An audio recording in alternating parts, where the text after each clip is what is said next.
नमस्कार दोस्तों, मैं देवेश आपका आपके चैनल प्रज्ञापथ एकेडमी में बहुत बहुत स्वागत करता हूं। दोस्तों, हम ज्योग्राफी पढ़ रहे हैं, भारत का भूगोल पढ़ रहे हैं। इस भारत के भूगोल की जो सीरीज चल रही है, इस सीरीज में मैंने जो है अभी तक आपको ज्योग्राफी में हिमालय का पूरा एरिया पढ़ा दिया है, चाहे ट्रांस हिमालय हो, ट्रांस हिमालय से लेकर शिवालिक हिमालय तक का पूरा क्षेत्र बता दिया। पूर्वोत्तर की पहाड़ियों के बारे में पूरा विस्तृत अध्ययन किया जा चुका है। चलिए हम अब भारत के प्राकृतिक प्रदेशों में उत्तर भारत के मैदानों का आज अध्ययन करना प्रारंभ करेंगे। ठीक है, चलिए शुरू करते हैं। उत्तर भारत का विशाल मैदान। उत्तर भारत का विशाल मैदान। चलिए हम आज इसको ही पढ़ने की कोशिश करते हैं। देखिए, उत्तर भारत के विशाल मैदान की जब हम बात करते हैं तो ये एक बहुत महत्वपूर्ण क्षेत्र है। जैसे हमारे शरीर में आंख, नाक, कान, हाथ, पैर सब है, लेकिन पेट का अपना एक बहुत महत्वपूर्ण स्थान है। अगर पेट नहीं होगा तो हम खाना नहीं खा सकेंगे, एनर्जी नहीं मिलेगी। वैसे उत्तर भारत का मैदान जो है ये पहाड़ों से लाई हुई जो मिट्टी है, उपजाऊ मिट्टी से बना हुआ है। इस उपजाऊ मिट्टी से बना होने के कारण यहाँ पर बहुत ज्यादा फसलों की उपज होती है, जिससे पूरे भारत में जो है भारत की जनता का पेट भरा जा सकता है। तो ये उपजाऊ मैदान है, उत्तर भारत के मैदान बहुत उपजाऊ है। देखिए, मैं इनको दिखा देता हूं अलग अलग तरीके से। देखिए, ये आपका गंगा का मैदान दिख रहा है आपको, ठीक है।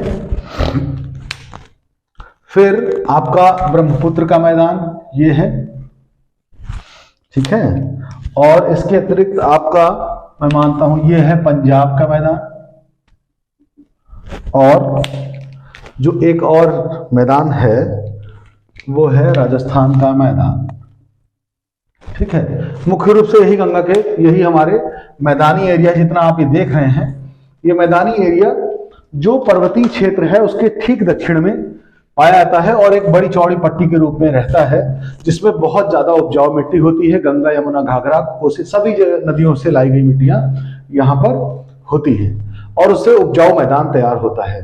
तो चलिए हम इसका अध्ययन जब हम करते हैं तो इसको दो भागों में बांटा जा सकता है। पहला भाग जो होगा वो होगा इसके निर्माण और उच्चावच के आधार पर, यानी ये कैसे निर्मित है, कहां कहां से कैसे कैसे तरह के मैदान पाए जाएंगे। इसका हम डेफिनेशन इस तरह से यहाँ पे बनेगी कि कैसे। पहला जो है ये होगा उच्चावच व निर्माण के अनुसार, ये इस तरीके से इसको डिफाइन किया गया है। और दूसरे तरीके से क्या होगा कि प्रादेशिक विभाजन। क्या? प्रादेशिक विभाजन।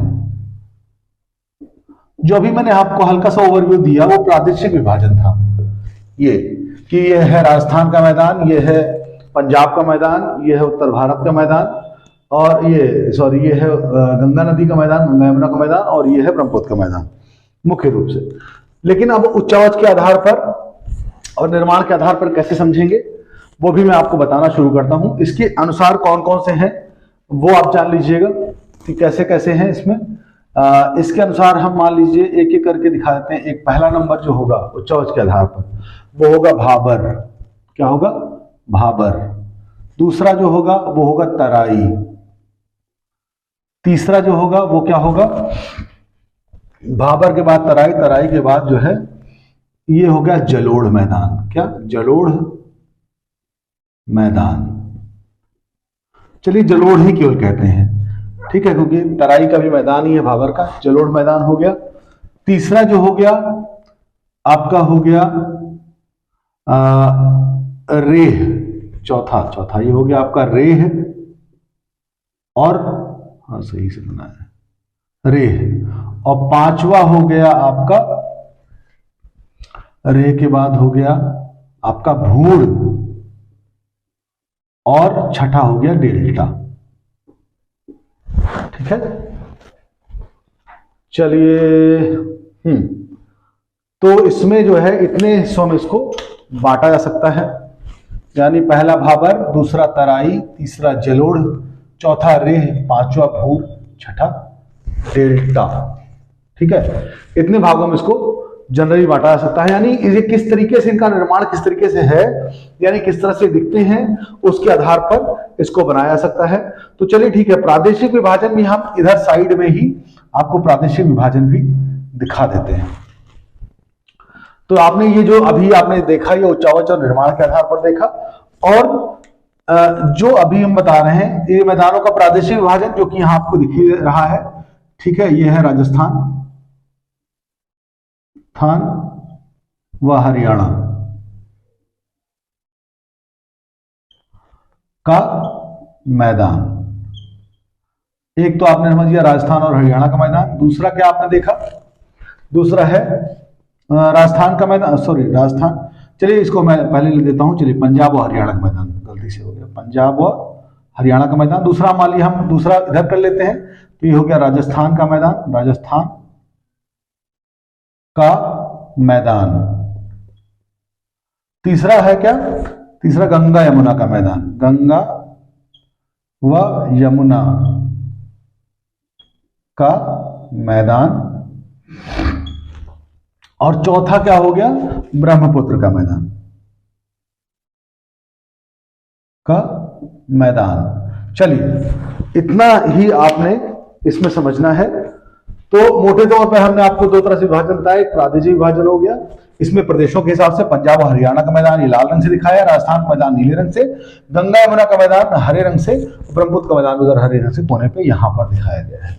चलिए, तो सबसे पहले हम फिजिकल तरीके से कैसे बटा हुआ है ये मैदानों का एरिया, वो हम चल के सबसे पहले देख लेते हैं। तो चलिए इसमें शुरुआत करते हैं। चलिए एक डायग्राम बनाते हैं। ये शिवालिक श्रेणी मैंने आपको पढ़ाई थी, मान लीजिए कि वही शिवालिक श्रेणी है। शिवालिक श्रेणी के बाद देखिए क्या है, इसको ये हो गया, मोटे तौर पर बता देता हूं। अभी क्या होता है कि मैदान बने कैसे, मैदान ऐसे बने हैं कि भाबर जो है सबसे पहला मैदान का प्रकार होगा। ये कैसे होगा कि पहाड़ से जो नदियां होती हैं वो तेजी से कटान करके पानी के साथ बहुत तेजी से उतरती हैं, बहुत तेजी ढलानों से उतरती हैं, और साथ में अपने साथ क्या लेके आती हैं, इस रीजन की बात कर रहे हैं। यहाँ शिवालिक का जो गिरिपद क्षेत्र है वहां पर नदियां बहुत तेज से, कहां पे बात कर रहे हैं, ये देखिए, ये जो एरिया है गिरिपद का एरिया है, यहाँ पर नदियां बहुत तेजी से अपना, चाहे वो गंगा हो, यमुना हो, सतलज, कोई भी नदी हो, बहुत तेजी से नीचे की तरफ उतरती है, और शिवालिक श्रेणी को पार करते समय उसका वेग बहुत ज्यादा होता है। उससे पहले वो बहुत तेजी से कंकड़ पत्थर और टूटे फूटे टुकड़ों को अपने साथ लेकर आती है, और तेजी से वेग यहाँ बहुत तेज होने की वजह से तेजी से लेकर नीचे तक चली आती है। ये आपका हरिद्वार के क्षेत्र के आसपास की बात बता रहा हूं। ठीक है, तो तराई मैंने आपको बताया था। उसके बाद क्या होता है कि जब नीचे ले आता है तो उसका वेग अचानक से ढाल कम होता है। देखिए ढाल कम होगा, फिर समुद्र तक पहुंच जाएगी, ऐसे करके समुद्र हो जाएगा, तो ढाल धीरे धीरे क्या होता है, कम हो जाता है। तो उसका जो है वेग नदी का कम हो जाता है, और अब वो पत्थर और टुकड़ों को ढो नहीं पाती है। इसलिए गिरिपद क्षेत्र में जहां पर वो उतरती है वहीं पर पत्थर के टुकड़ों का एक बड़ा अंबार लगा देती है। इससे एक मैदान का निर्माण हो जाता है। देखिए ऐसे, ठीक है, ये निर्माण हो जाता है। उसके बाद क्या होता है, अभी मैं आपको थोड़ा थोड़ा पॉइंट्स के हिसाब से बताऊंगा, लेकिन अभी आप समझते चलिए, ठीक है, ये कैसे। उसके बाद क्या है कि नदियां जो ऊपर से बह करके नदियां आ रही हैं, वो नदियां आप देखिए, चूंकि यहां पत्थर का ढेर है तो ये पोरस है। तो पहला पॉइंट क्या हुआ कि मिट्टी पत्थरों का ककड़ीला क्षेत्र हो गया भाबर। ठीक है, ये भाबर है, आप समझ लीजिएगा। ठीक, इस भाबर में ककड़ीला पथरीला क्षेत्र है, जिसके नीचे काफी पोरस एरिया है, कंकड़ पत्थर के बीच में काफी जगह है, तो नदियां इसके अंदर घुस जाती हैं, और नीचे नीचे जो जमीन का एरिया है वहां से बह बह करके आगे जाके निकलती हैं यहाँ पर। तो इतनी दूर में नदियां क्या होती हैं, अदृश्य हो जाती हैं। तो अदृश्य नदियों का क्षेत्र है ये भाबर। तो जहां पर बहुत बड़ी तेजी से आने वाली नदियां तो थोड़ी बहुत दिखाई देती हैं रेखा के रूप में, अदरवाइज ये दिखाई नहीं देती हैं। और नीचे नीचे बहती रहती हैं। उसके बाद सीधे जब वो उतरती हैं तब मैदान का ढाल काफी कम हो चुका होता है और काफी समतल सा एक एरिया निकल करके आता है, जहां पर नदियां बिल्कुल पानी ऐसे करके चारों तरफ बह जाता है और कई कई नदियां कई कई टुकड़ों में टूट जाती हैं, क्योंकि उनकी धारा ये भाबर क्षेत्र तोड़ देता है। तो कई कई वितरिकाओं में बहती हैं, ऐसे से कई कई वितरिकाओं में बहती हैं। और यहाँ का एरिया जो है, जैसे एक नदी का एरिया इधर निकला, नदी थोड़ी इधर छितर गई, इधर बिखर गई, ऐसे करके पूरा ये जो एरिया निकल के आता है ये काफी ग्रीन और हरा भरा घासों का एरिया, दलदली एरिया, क्योंकि पानी यहां पर काफी कीचड़ जैसा बना देता है और काफी दलदली क्षेत्र तैयार कर जाता है। ये एरिया कौन सा है? ये एरिया है आपका तराई एरिया। ठीक है, तराई क्षेत्र हो गया। ठीक है, ये आपका तराई क्षेत्र हो गया। उसके बाद तराई क्षेत्र के बाद यही नदियां जो है, अब समझिए नदियां मैदानों में जब चली आती हैं पूरी तरह से नीचे, तो क्या होता है, नदियां गहरी गहरी तरीके से जो है बहती हैं।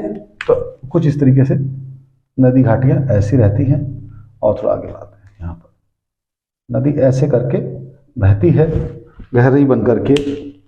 और क्या होता है, इसके जब नदी पूरी ऊपर से आ रही है, ऐसे बहती हुई जा रही है, तो ठीक है, यहां पर क्या होता है, किनारे किनारे जो नदियां जो है अपने चारों तरफ एक क्या ले आती हैं, नदियां बहा करके मिट्टी को ले आती हैं और बाढ़ का एरिया पूरा तैयार हो जाता है नदी के किनारे किनारे। ये नदियां अलग अलग होती हैं तराई क्षेत्र में और वहां दलदल जैसा बनाती हैं, फिर आगे बढ़कर फिर एकजुट हो जाती हैं और एक नदी के स्वरूप ले लेती हैं। और वो नदी जो यहां से कंकड़ पत्थरों के नीचे से होते हुए जो महीन मिट्टी के कण होते हैं उनको ये चारों तरफ नदी के बिखेर देती है और बाढ़ का एरिया पूरा बना डालती है। ठीक है, जहां पर नदी में हर साल बाढ़ आती है उस एरिया को जलोढ़ एरिया कहते हैं। देखिए अब यहां ये जलोढ़ एरिया है, तराई क्षेत्र हो गया। अब ये क्षेत्र जो है क्या है, जलोढ़ का क्षेत्र है।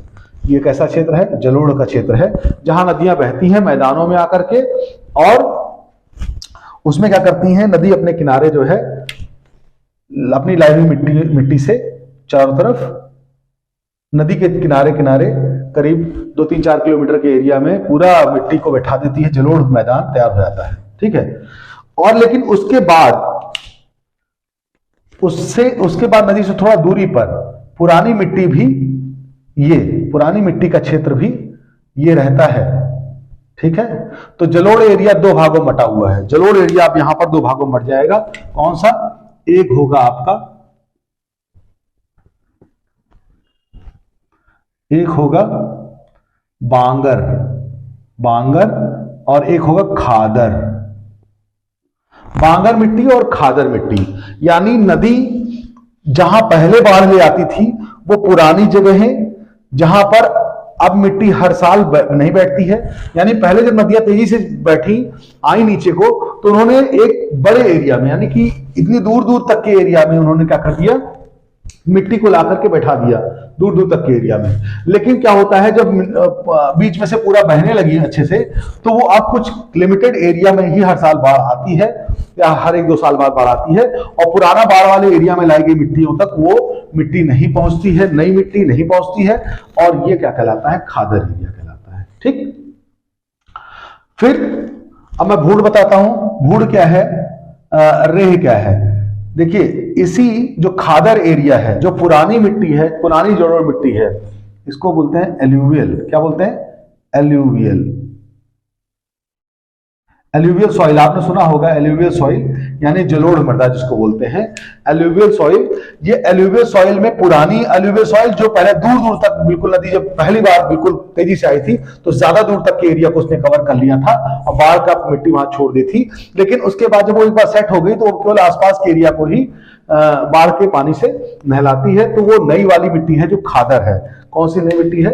वो खादर है, नई मिट्टी। और पुरानी मिट्टी क्या है? यह है पुरानी मिट्टी। ठीक है, तो नई खादर हो गई और पुरानी कौन सी हो गई? बांगर मिट्टी है। दोनों जलोढ़ मिट्टियां ही और दोनों अपने आप में काफी उपजाऊ होती हैं। ठीक है, तो उसके बाद जब नदी और आगे चली गई आगे जलती गई तो उसने जाकर समुद्र से जब वो मिली तो वहां पर उसने क्या बनाया, एक बड़ा मिट्टी का एरिया बनाया जहां पर उसने काफी मिट्टी को लेके आया और उसके बाद वो समुद्र में मिल गई। तो ये एरिया जो बनाता है ये कहलाता है डेल्टा। डेल्टा, ठीक है, डेल्टा। ठीक, मोटे तौर पर ये चीज है। चलिए अब हम एक हिसाब से ये बातें, अब यहां पर रे और भूड़ की जो बात आती है, ये बातें कहां पे आती हैं, ये खादर के अंतर्गत आती है। रे और भूड़ जो मिट्टी है, जलोढ़ मिट्टी, अगर कायदे से कहा जाए तो इसको कुछ इस तरह से बनाया जाए तो ज्यादा सही रहेगा। कैसे कि जलोढ़ के बाद सीधे हम मान ली कह देते हैं कि जलोढ़ के बाद, मिट्टी के बाद डेल्टा हो गया। क्या हो गया, 4 नंबर में मान लिया डेल्टा हो गया, डेल्टा।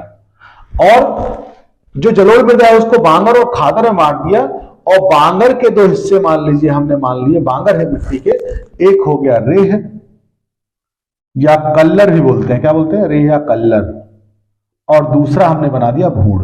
अब ये ठीक है, ठीक।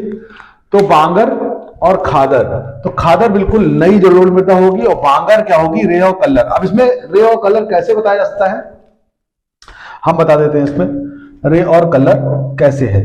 ठीक, इसमें क्या है कि जैसे मान लीजिए बांगर एरिया में बहुत ज्यादा पानी हर साल वहीं पहुंचता है, तो वहां पर लोग सिंचाई अधिक करते हैं। अधिक सिंचाई करने की वजह से क्या होता है, वहां मिट्टी में लवणीयता पैदा हो जाती है, यानी सैलिनिटी पैदा हो जाती है या क्षारीयता पैदा हो जाती है, और मिट्टी भुरभुरी हो जाती है और अनउपजाऊ हो जाती है।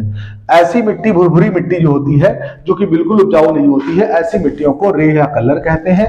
और कई बार ऐसा होता है कि इसमें थोड़े ककरीले, जब तेजी से पहले आई थी तो इसमें थोड़े कंकड़ पत्थर भी होते हैं।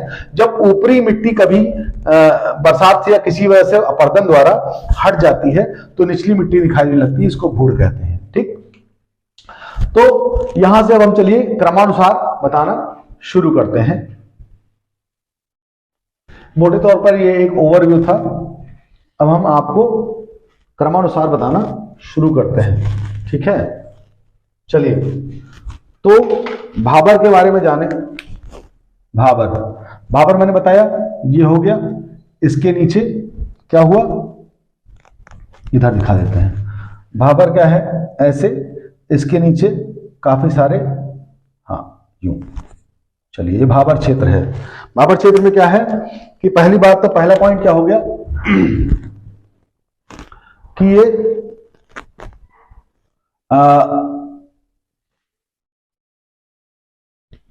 इसके दौरान नदियों द्वारा लाए गए पथरीले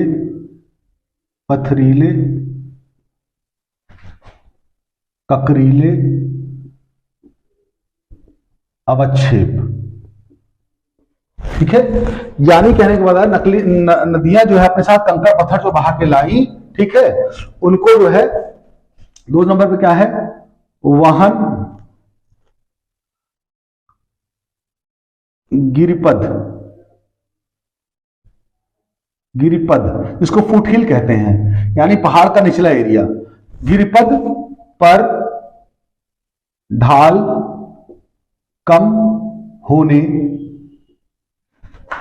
पर नदी का वेग घट जाने पर अवक्षेप को वहन करने की क्षमता कम होने के कारण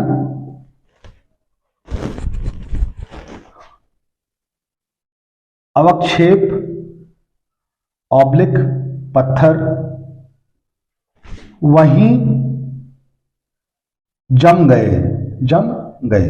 देखिए यहां महत्वपूर्ण बात यह है कि नदियों द्वारा किनसे बना है, से बना। क्या बना, से बना। नदियों द्वारा लाए गए पथरीले कतरीले अक्षोपों से भाबर क्षेत्र बना हुआ है। क्यों बना, क्योंकि गिरिपद यानी जो पहाड़ का जो पैर है, यानी गिरपद यानी फुटहिल, पहाड़ के निचले हिस्से में क्या हुआ, ढाल कम हो गया। ढाल कम होने से नदियों का वेग बिगड़ गया, जिससे अवक्षेप वहन करने की उनकी क्षमता बिगड़ गई और उसकी वजह से वो अवक्षेप वहीं पर जम गए और ये भाबर क्षेत्र तैयार हो गया। ठीक, तीसरा पॉइंट क्या है, नदियां यहां पर पीओ पोरस क्षेत्र मतलब छेददार स्थान होने के कारण, ठीक है, क्षेत्र के नीचे से बहती है, यानी क्या हो जाती है, विलुप्त हो जाती है। क्या हो जाती है, विलुप्त। यहां पर वो बिल्कुल गायब हो जाती है, नदियां गायब होकर के दिखाई नहीं देती हैं और नीचे नीचे बहती रहती हैं। ठीक, तीसरा चीज क्या है, चौथा चीज क्या है, चौथा पॉइंट ये कह सकते हैं हम, देखिए यहां पर जो कि इतने बड़े पत्थर है, सब कुछ है, तो यहां पर क्या है, उपजाऊपन रहेगा। मिट्टी नीचे नीचे, महीन मिट्टी नीचे नीचे बह करके आगे तराई क्षेत्र में चली जाएगी और आगे चली जाएगी, तो यहां पर क्या हो जाएगा, ठीक है, कृषि के लिए अनुपयुक्त क्षेत्र है। क्या है, अनुपयुक्त क्षेत्र। तो मान चलिए कृषि के लिए उपयुक्त क्षेत्र ये बिल्कुल भी नहीं है, यानी भाबर क्षेत्र जो है ठीक तराई के बाद का ये क्षेत्र होता है। कैसा होता है, ये तराई कह रहे हैं, ये गिरिपद होता है सबसे पहला, यानी कि ये जो क्षेत्र होता है पतली सी पट्टी होती है। ठीक है, अब ये जो है चौड़ाई कितनी होती है इसकी, करीब चौड़ाई ज्यादा नहीं होगी, 8 से 10 किलोमीटर चौड़ा क्षेत्र होगा। 8 से 10 किलोमीटर चौड़ा एक क्षेत्र बनेगा जहां पर पत्थरों की पटान होगी और पत्थरों के नीचे से होकर के नदियों का पानी बहेगा, नदियां वहां पर गायब हो जाएंगी और आगे बढ़ जाएंगी। तो ये आपका भाबर का क्षेत्र का आपका हो गया। अब मैं आपको बताऊंगा तराई। ठीक है, तराई क्षेत्र को जानने के लिए थोड़ा सा हम इसको सामने से बनाएंगे, तब आपको तराई क्षेत्र समझ में आएगा। सामने से बनाने का मतलब ये हुआ कि अगर पहाड़ ऐसे ऐसे पहाड़ हैं, ठीक है, अब उनके बाद क्या हुआ, नदियां ऊपर से नीचे उतर रही हैं, ये नदियां ऊपर से नीचे उतर रही हैं और अपने साथ बहुत सारे कंकड़ पत्थर लेके आ रही हैं और लेके आते आते यहां पर उन्होंने क्या किया, अब उनको यहां पर समतल जमीन मिल गई नीचे आके, तो वहां पर उन्होंने पत्थरों को लाकर के यहां पटक दिया, पूरा पथरीला एरिया तैयार हो गया। वहां पर पूरे पत्थर जम से गए। मान लीजिए इतना एरिया, ये सामने का ये एरिया, ये क्या हो गया, भाबर एरिया था। अभी आपको मैंने बताया भाबर वो जगह है जहां पर नदियां अचानक से गायब हो जाती हैं और उसके नीचे से बहती हैं। अब इसके नीचे से देखिए, नीचे चली गई नदियां और नीचे से निकलने के बाद वो सब नदियां नीचे से निकलने के बाद क्या हुआ, यहां तो पूरी नदी इकट्ठा गई, जैसे मान लीजिए एक नदी वाली नदी बताते हैं, ये नदी इकट्ठा गई, लेकिन अगर पत्थरों में इधर उधर भटक करके नदी की धारा ऐसे ही देखिए, यहां से नदी पूरी एक आई और यहां नदियों की धारा ऐसे इधर उधर बिखर गई और बिखरने के बाद क्या हुआ, बाद में धीरे धीरे एकजुट हो गई और फिर एक ढाल की ओर चल पड़ी और नदी का एक नदी के रूप में तैयार हो गई। तो ये जो एरिया बना जिसमें बहुत सारी नदियों की वितरिकाएं इधर उधर छितर जाती हैं, ये एरिया तराई का एरिया है। तराई का एरिया, इसे तराई कहते हैं। अब तराई के बारे में जान लीजिए क्या खासियत होती है। ठीक है, यहां पर क्या है, यहां पर यह भाबर के बाद का क्षेत्र है। भाबर के बाद का क्षेत्र है, यानी भाबर से नीचे पाया जाता है, यानी कैसे, मतलब नीचे की ओर, क्या नीचे, भाबर के नीचे की ओर का क्षेत्र है। नंबर 2 बात क्या हो गई कि इसमें नदियां कई भागों में बटकर बहती हैं, नदियां कई भागों में बटकर बहती हैं, यानी ऊपर से उतरी, भाबर के नीचे से गुजरी और उसके बाद कई क्षेत्रों में वो इधर उधर करके बट गई। ठीक है, अब बटने के बाद से क्या होता है क्या हो गया, दलदल, दलदल व पानी वाला क्षेत्र यानी मार्शलैंड, ये तैयार हो जाता है। ठीक है, दलदल वाला क्षेत्र बन जाता है। 4 नंबर क्या होगा, अब जब दलदल वाला क्षेत्र बन जाएगा तो इसमें क्या होगा, बहुत सारी घास वास उग जाएगी। ठीक है, तो घास के बड़े क्षेत्र मिलते हैं, क्षेत्र मिलते हैं। ठीक, 5 में क्या है, अब जब पानी मिलेगा तो पौधे भी उगेंगे। तो तराई क्षेत्र में कौन कौन से, देखिए शीशम, ढाक, टीक, हल्दू आदि वृक्ष।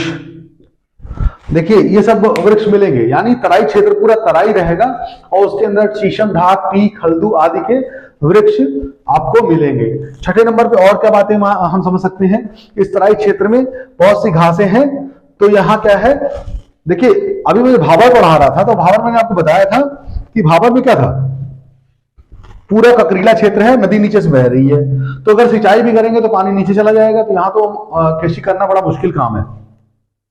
केवल वही पेड़ जो गहराई में अपनी जड़ें डाल सकते हैं, वही गिरिपद के ये देखिए इकट्ठा हुआ यहां पर।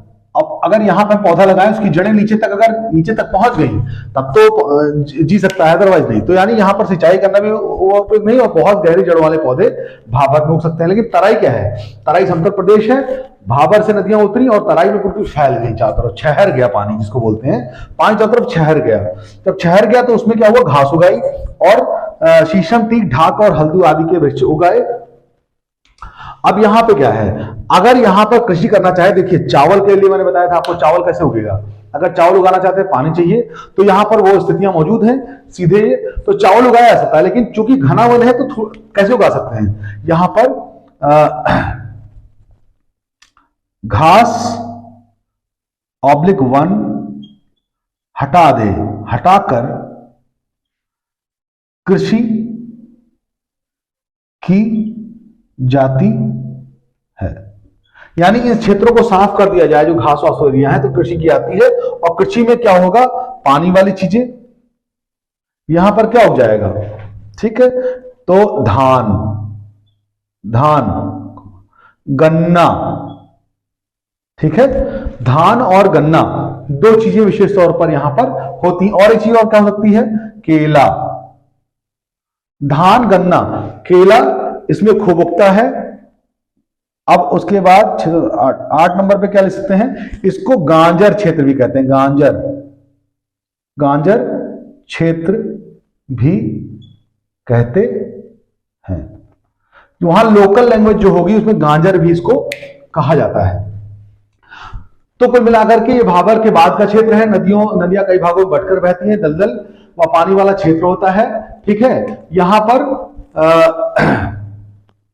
नदियां क्या हो जाती हैं, बिल्कुल दलदली क्षेत्र बना देती हैं। घास के बड़े बड़े मैदान मिलते हैं, शीशम, ढाक, टीक, हल्दू आदि के वृक्ष मिलते हैं। घास और वन हटाकर कृषि की जा सकती है। धान और गन्ना और केला आदि उगाया जा सकता है। गांजर क्षेत्र भी इसे कहते हैं। सीतापुर क्षेत्र हो, उधर के एरिया में इसको गांजर पूरा कहा जाता है। ठीक है, तो ये आपका दूसरी चीज भी हो गई, यानी आपकी भाबर और तराई 2 चीजें मैंने आपको अच्छे से बता दिया। अभी हम क्या पढ़ा रहे थे, ये हम पढ़ा रहे थे तराई। ठीक है, तराई हो गया, भाबर और तराई भी हो गया। अब हम अगला बात बताएंगे, वो है जलोढ़ मिट्टी का क्षेत्र। जलोढ़ मिट्टी का क्षेत्र जो होगा, वो जलोढ़ मिट्टी का क्षेत्र कैसे होगा, देखिए बताता हूं।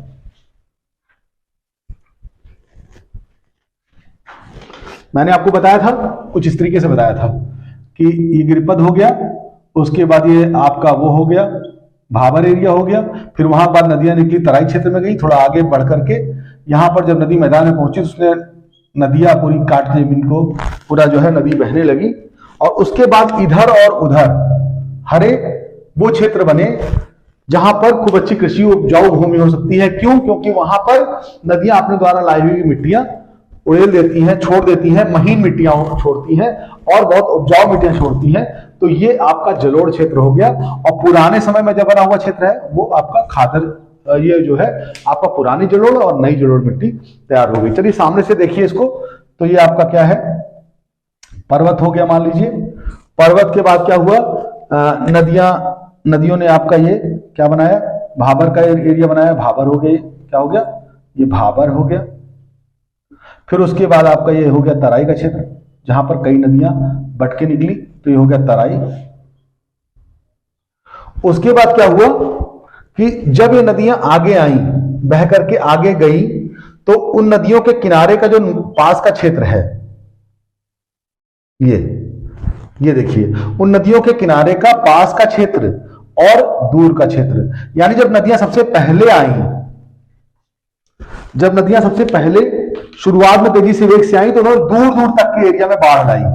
इसको जो दूर दूर तक के एरिया में बाढ़ लाई, ठीक है, उसको कहते हैं पुरानी मिट्टी। अब वहां तक बाढ़ नहीं आती है, अब बाढ़ कहां तक आती है, केवल इतनी एरिया में अब बाढ़ आती है। और जब बाढ़ आती है तो नदी अपने द्वारा लाई गई महीन मिट्टी को, उपजाऊ मिट्टी को वहां पर छोड़ देती है। तो जो दूर तक का एरिया था, इसको बोला गया, क्या बोला गया, ये पूरी क्या है, जलोढ़ मिट्टी है। ये पूरी मिट्टी जलोढ़ है, ये जलोढ़ पढ़ा रहा हूं मैं, पूरी मिट्टी जलोढ़ है, लेकिन जो दूर तक फैली हुई मिट्टी है उसी जलोढ़ मिट्टी में, तो वो है क्या, बांगर, ठीक। और जो अंदर की नदी के किनारे की मिट्टी है उसको बोलते हैं खादर, ठीक है, बांगर और खादर। तो चलिए इनके बारे में भी थोड़े पॉइंट्स लिख ही लेते हैं। पहला नंबर क्या हो गया, ठीक, नदियों कौन सी है, ये आपकी बात बता रहे हैं अभी, जलोढ़ मिट्टी, जलोढ़ मिट्टी, ठीक, नदियों द्वारा लाई गई महीन, अब यहां बड़े बड़े दानेदार मिट्टी नहीं होगी, महीन उपजाऊ मिट्टी से बना। अब समझ लीजिएगा, नदियों द्वारा लाई गई महीन उपजाऊ मिट्टी से बना हुआ क्षेत्र है। दूसरी बात क्या हो सकती है, पहली बात तो नदियों द्वारा लाई गई महीन उपजाऊ मिट्टी से बना हुआ है। दूसरी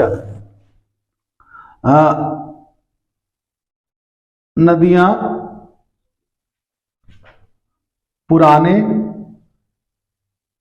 समय में बाढ़ के बड़े मैदान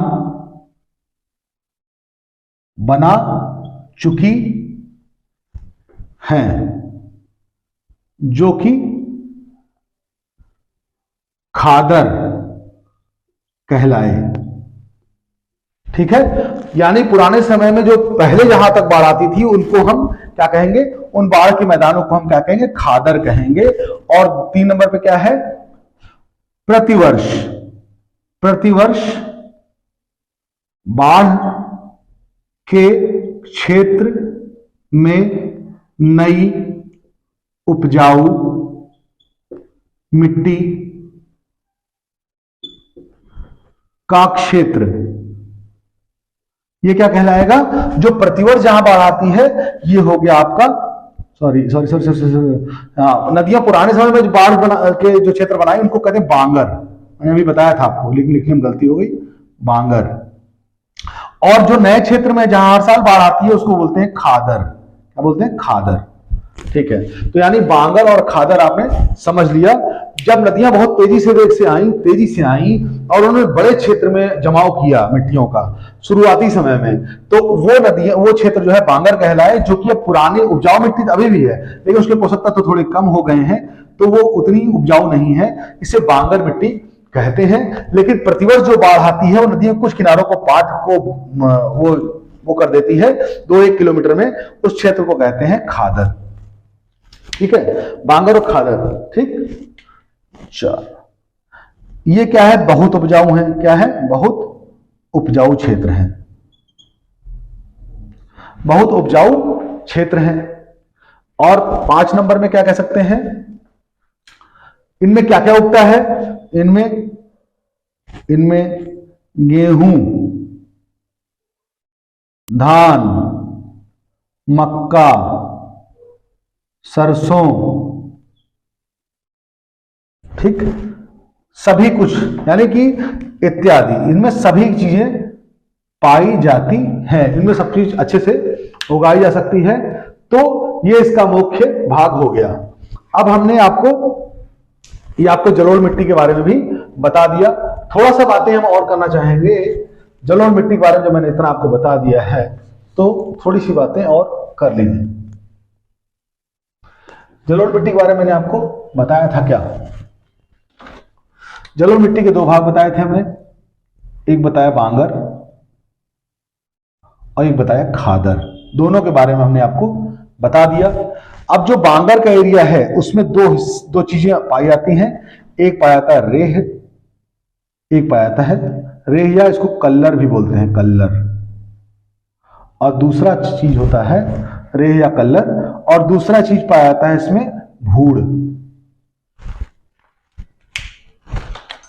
देखिए अब इसको मैंने जो समझाया आपको, ये मान लीजिए नदियां पहाड़ों से उतरी, बांगर क्षेत्र को पार की, फिर तराई क्षेत्र को पार की, बांगर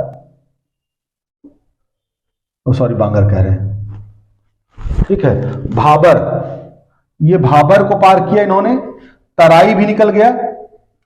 तराई के बाद नदियां जब मैदानों में आई तो मैंने बताया कि नदियां जा रही हैं ये, तो ये है, तो इसके नजदीक वाला क्षेत्र क्या हो गया, जहां हर साल बाढ़ आती है, ये हो गया आपका खादर। और जो उसके बाद का पूरा एरिया है, ये इसके बाद का जो एरिया है, यहां पहले भी बाढ़ आती थी पूरा, ये एरिया जो है आपका, ये आपका हो गया बांगर।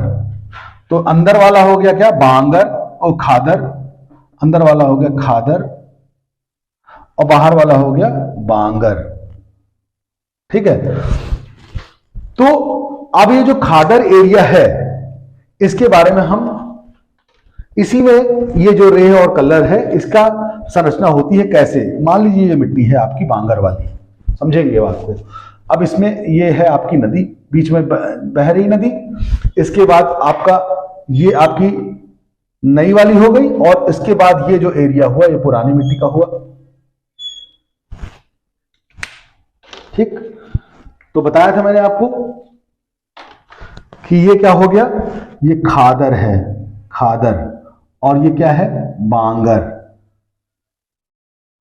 यानी नदी की वो एरिया जहां बाढ़ नहीं आती है, जहां पहले बाढ़ आया करती थी जब नदियों में इतना पटान नहीं हुआ था तब, तो ये नदी है। तो खादर समझ में आ गया आपको नदी को, और बांगर। अब बांगर में रेह और कलर के बारे में बताएं, तो रेह और कलर की संरचना कैसे होगी। अगर बांगर में क्या होगा, अगर सिंचाई ज्यादा हो जाएगी, सिंचाई, बांगर में अब नेचुरल तरह बाढ़ आती है तो सिंचाई करनी पड़ती है, अधिक सिंचाई अगर हो गई तो क्या हो जाएगा, अधिक सिंचाई से यहां पर रेह वाली मिट्टी पैदा हो जाएगी, अधिक सिंचाई से रेह वाली मिट्टी,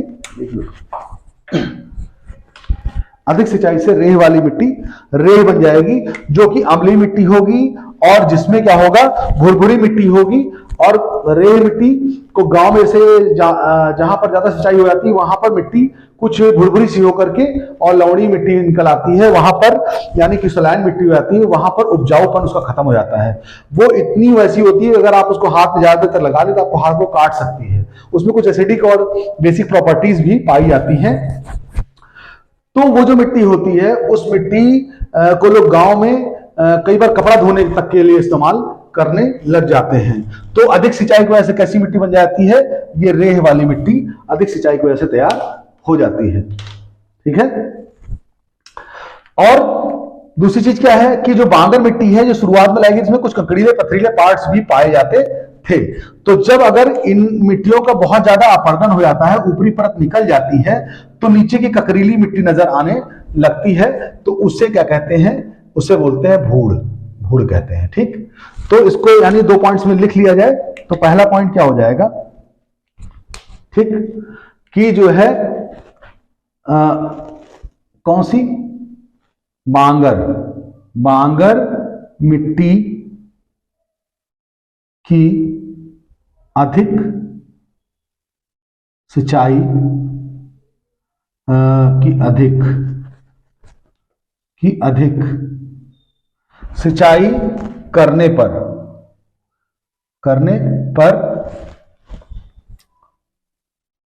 उसमें क्षारीयता आ जाती है। ठीक है, ठीक है, क्षारीयता आती है। दूसरी चीज क्या है, इसे रेह कहते हैं। इसे क्या कहते हैं, रेह कहते हैं। ठीक है, दूसरा पॉइंट क्या हो जाएगा, दूसरा पॉइंट ये हो जाएगा कि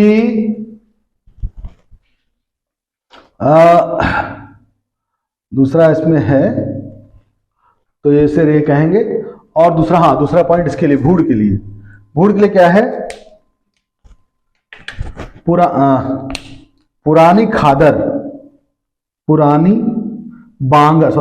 बांगर के अपर्दन से एक खुरदरा कड़ा क्षेत्र, कड़ी मिट्टी का क्षेत्र बनता है।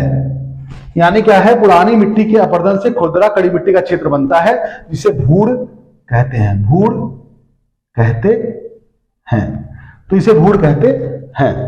तो आप समझ गए होंगे कि भाबर, तराई, जड़ोल में आपने बांगर और खादर पढ़ा, और उसमें बांगर में आपने रे और भूड़ पढ़ा।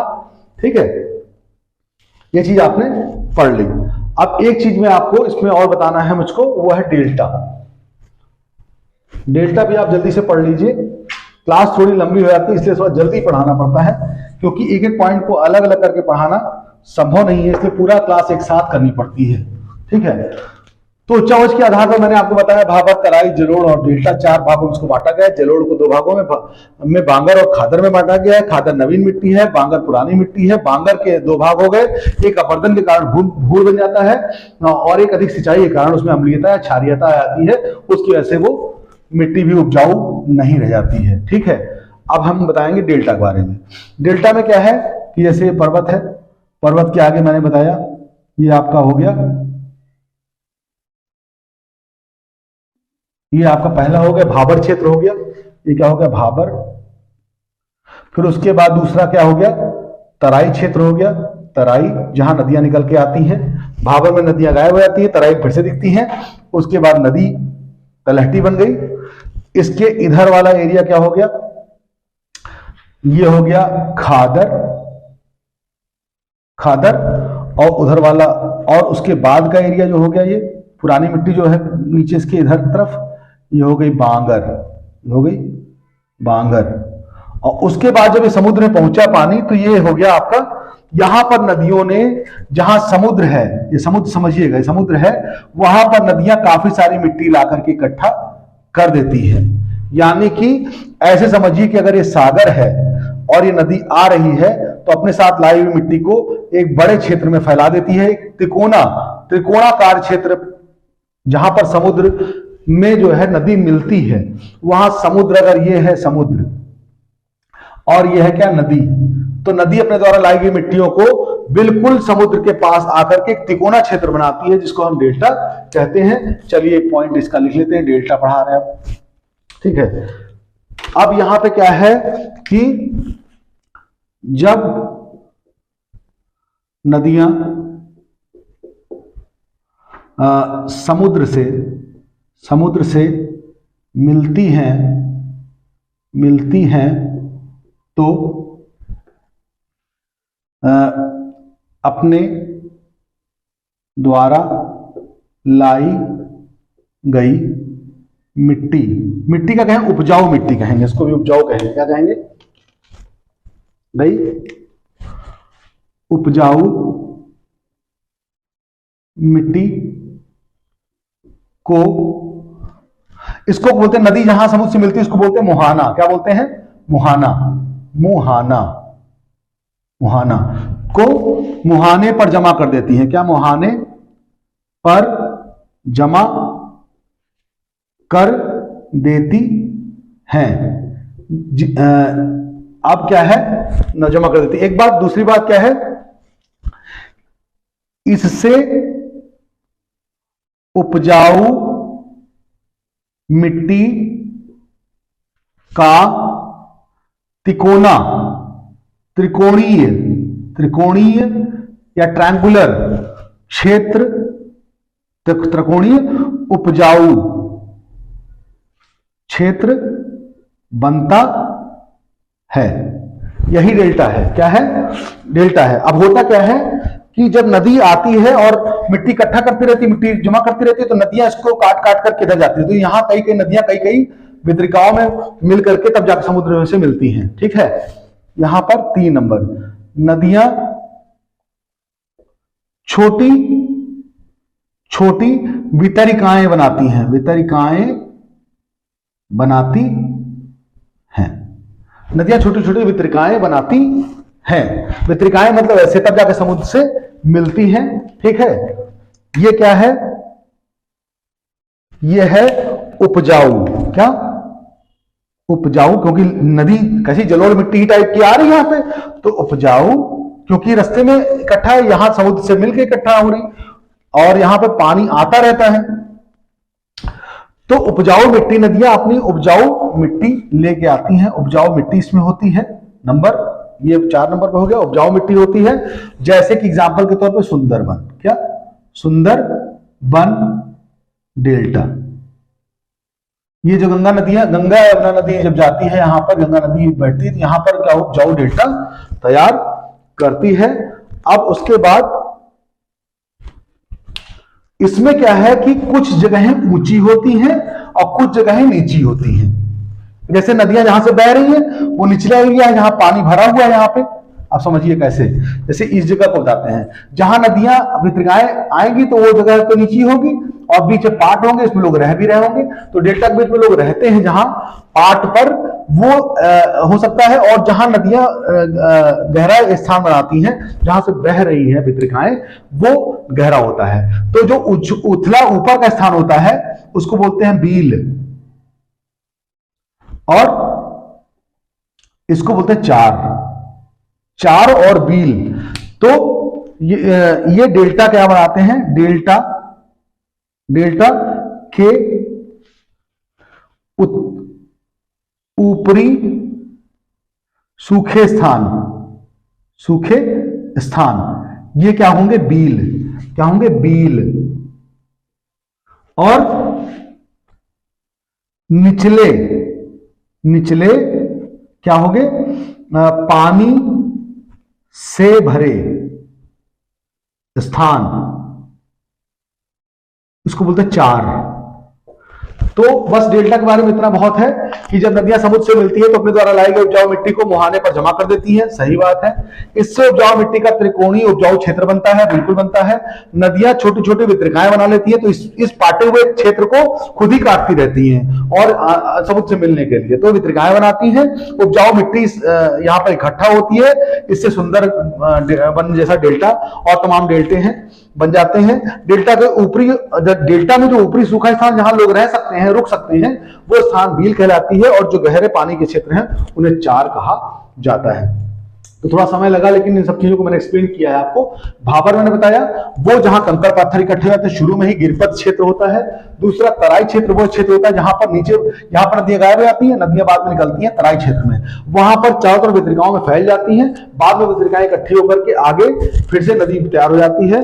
तो जहां वितरिकाएं फैल जाती हैं और पूरा दलदली एरिया बन जाता है, वहां पर कौन से कई सारे अच्छे अच्छे वृक्ष भी मिलते हैं और बहुत सारी घास के मैदान मिलते हैं। उनको साफ करके वहां पर कृषि की जा सकती है। चावल, केला, गन्ना की अच्छी खासी कृषि यहां पर हो सकती है।